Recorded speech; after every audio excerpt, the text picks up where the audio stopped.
আসসালামু আলাইকুম বন্ধুরা, আশা করি সবাই ভালো আছেন। ইরানের ভয়ঙ্কর প্রস্তুতি দেখে আমেরিকা ও ইসরায়েলের শ্বাস আটকে গেছে। বড়সড় একটি তথ্য সামনে এসেছে। ঠিক 3 দিন আগেই আমি আপনাদেরকে আপডেট দিয়েছিলাম। ইসরায়েল আরব দেশগুলোর মাধ্যমে ইরানকে বার্তা পাঠিয়েছে যে ভাই, আমরা তোমাদের সঙ্গে লড়াই করতে চাই না, সংঘাতে যেতে চাই না। আর আমেরিকা ও ইসরায়েলেরই রিপোর্টে প্রকাশ পেয়েছে যে ইসরায়েল 12 দিনের যুদ্ধে ইরানের যতটা ক্ষতি করেছিল ভেবেছিল, আসলে ততটা ক্ষতি হয়নি। বরং হামলার আগে ইরানের কাছে 2000টি ক্ষেপণাস্ত্র ছিল এবং আজও তাদের কাছে 2000টি ক্ষেপণাস্ত্রই রয়েছে।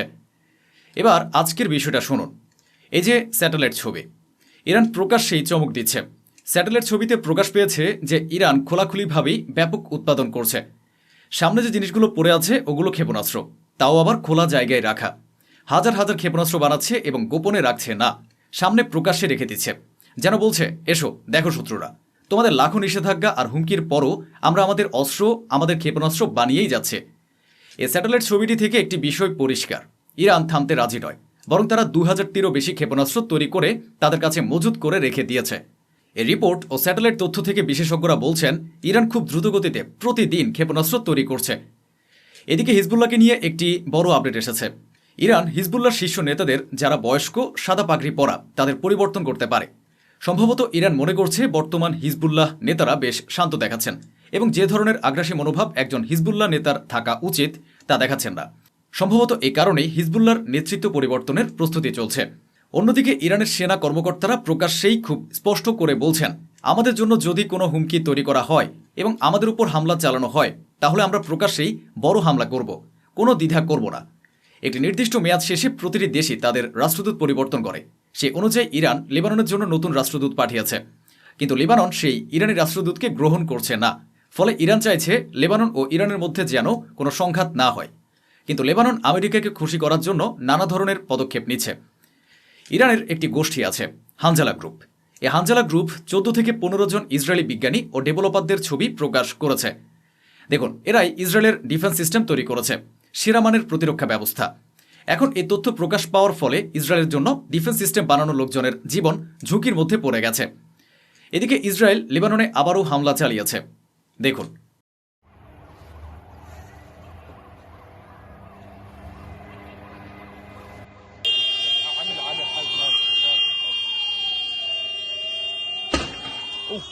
লেবাননের পররাষ্ট্রমন্ত্রী পুরো দেশকে সতর্ক করে দিয়ে বলেছেন যে ইসরায়েল লেবাননের উপর বড় হামলার প্রস্তুতি নিচ্ছে। লেবাননের সরকার ও লেবাননের সেনাবাহিনী ইসরায়েলের দাসে পরিণত হয়েছে। দৃশ্যটা দেখুন, ইসরায়েলের নির্দেশে লেবাননের সেনাবাহিনী নিজেদের লেবানিজ জনগণের বাড়িতে হানা দিচ্ছে এবং লেবাননের মানুষদের গ্রেফতার করছে। অন্যদিকে হিজবুল্লাহ নেতা বলেছেন, যদি আমরা অস্ত্র সমর্পণ করি তাহলে লেবানন আর টিকবে না, ইসরায়েল পুরোপুরি লেবানন দখল করে নেবে। আমি আপনাদের গতকাল যে খবরটি দেখিয়েছিলাম তার একটি আপডেট এসেছে। সিরিয়ার ভেতরে মার্কিন বাহিনীর উপর যে হামলা হয়েছিল তাতে 3 জন মার্কিন সেনা নিহত হয়েছে। এ বিষয়ে ডোনাল্ড ট্রাম্প বলেছেন, সিরিয়ার সেনাবাহিনী আমাদের উপর হামলা করেনি, এ হামলা আইএস চালিয়েছে। সিরিয়ার সেনাবাহিনী পুরোপুরি আমাদের সঙ্গে সহযোগিতা করছে, আমাদের সঙ্গেই লড়ছে। সিরিয়ার ভেতরে যখন থেকে ইরান সরে গেছে আর যখন থেকে বাশার আল আসাদ সেখান থেকে কার্যত অদৃশ্য হয়েছে, তখন থেকে সিরিয়ার ভেতরে ইসরায়েল ও আমেরিকা ঢুকে পড়েছে। সিরিয়ার আকাশে আমেরিকার ফাইটার জেটগুলো খুব নিচু দিয়ে উঠতে দেখা যাচ্ছে।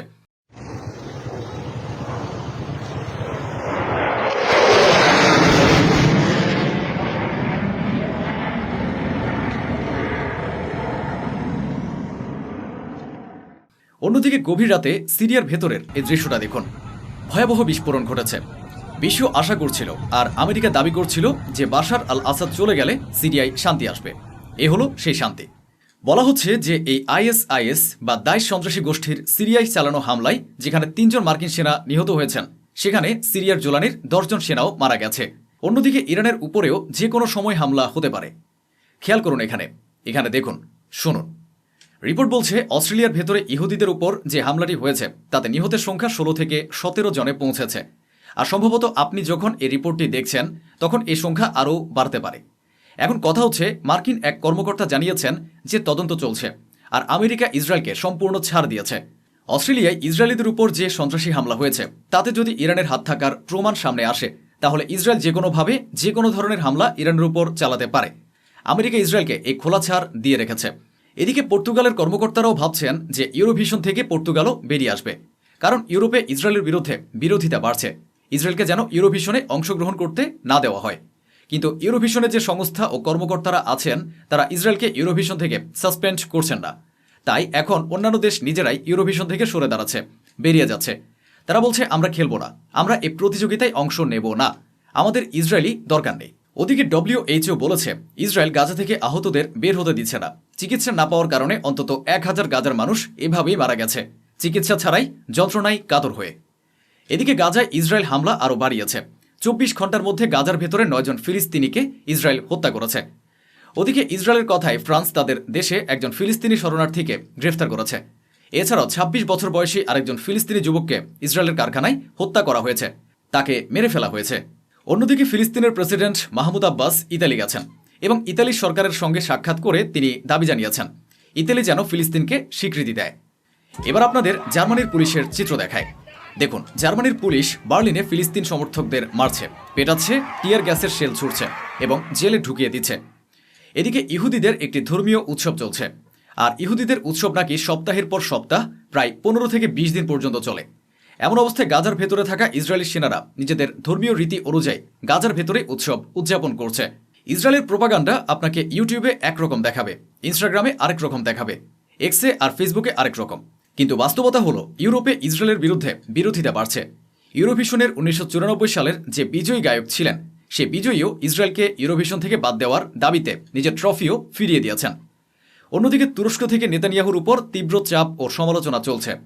যখন থেকে আমেরিকা বলেছে যে তারা তুরস্ককে F-35 দিতে পারে, তখন থেকে ইসরায়েলের ঘুম উড়ে গেছে। আমি আপনাকে স্ক্রিনে রিপোর্ট দেখাচ্ছি, এটাই সোর্স, এটাই প্রমাণ। ইসরায়েলের প্রধানমন্ত্রী নেতানিয়াহু লকহিড মার্টিন যে কোম্পানি ফাইটার জেট তৈরি করে তাদের মালিকদের সঙ্গে সাক্ষাৎ করেছেন। তিনি সরাসরি কোম্পানির মালিকদের বলেছেন যে তুরস্ক আমাদের জন্য হুমকি। তুরস্ক যদি আমাদের সমমানের ফাইটার জেট পেয়ে যায় তাহলে তা আমাদের নিরাপত্তার জন্য বিপদ হয়ে দাঁড়াবে। তাই চেষ্টা করুন যেন তুরস্ক এই ফাইটার জেট না পায়। রিপোর্টে আরও বলা হয়েছে নেতানিয়াহু এই কথাটা সরাসরি ডোনাল্ড ট্রাম্পকে বলছেন না, বরং ট্রাম্পের আশপাশের কর্মকর্তাদের বলছেন যে আপনারা ট্রাম্পকে বোঝান যেন তুরস্ককে F-35 না দেওয়া হয়। আমেরিকার প্রেসিডেন্ট ডোনাল্ড ট্রাম্প 70টি দেশকে বলেছিলেন আপনারা গাজার ভেতরে নিজেদের সেনা পাঠান, কেউই রাজি হয়নি। এরপর ট্রাম্প হুমকি দেন আপনারা যদি সেনা না পাঠান তাহলে ইসরায়েলি সেনাই গাজায় থাকবে। এরপর মাত্র 19টি দেশ রাজি হয়েছে, তাদের মধ্যেও এখনও অনেক দেশ টালবাহানা করছে। আরবদের তথাকথিত হিজড়া শাসকেরা চুপচাপ সব কিছু দেখছে। এদিকে ইসরায়েল ফিলিস্তিনের পশ্চিম তীরে আরও 25টি ফিলিস্তিনি বাড়ি ভেঙে দেওয়ার নির্দেশ জারি করেছে। অন্যদিকে মুসলমানরা বাইতুল মুকাদ্দাসে যেতে পারছে না, কিন্তু বিপুল সংখ্যক ইহুদি মসজিদুল আকসায় প্রবেশ করছে।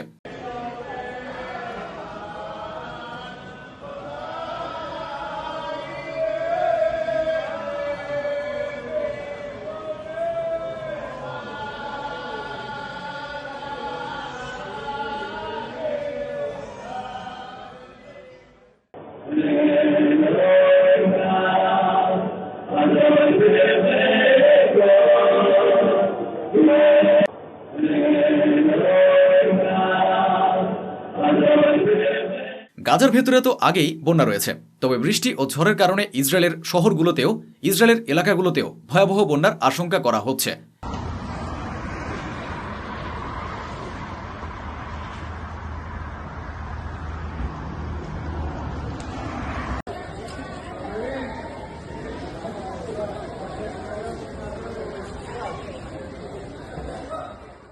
এরপরে আর কিছু বলার নেই। গাজার পরিস্থিতি কতটা ভয়াবহ তা আপনারা জানেন, তাই গাজার জন্য দোয়া করুন, এই রিপোর্টটি শেয়ার করুন, আর দোয়ার সময় মনে হলে আমাকে স্মরণে রাখবেন। গাজার ফিলিস্তিনিদের সাহায্যের জন্য যতটা সম্ভব এগিয়ে আসুন। বন্ধুরা, এই ছিল আজকের আয়োজন, যা স্বচ্ছভাবে আপনাদের সামনে তুলে ধরা হলো। আশা করি আমাদের এই প্রচেষ্টা আপনাদের ভালো লেগেছে। অসংখ্য ধন্যবাদ। সুস্থ থাকুন, ভালো থাকুন।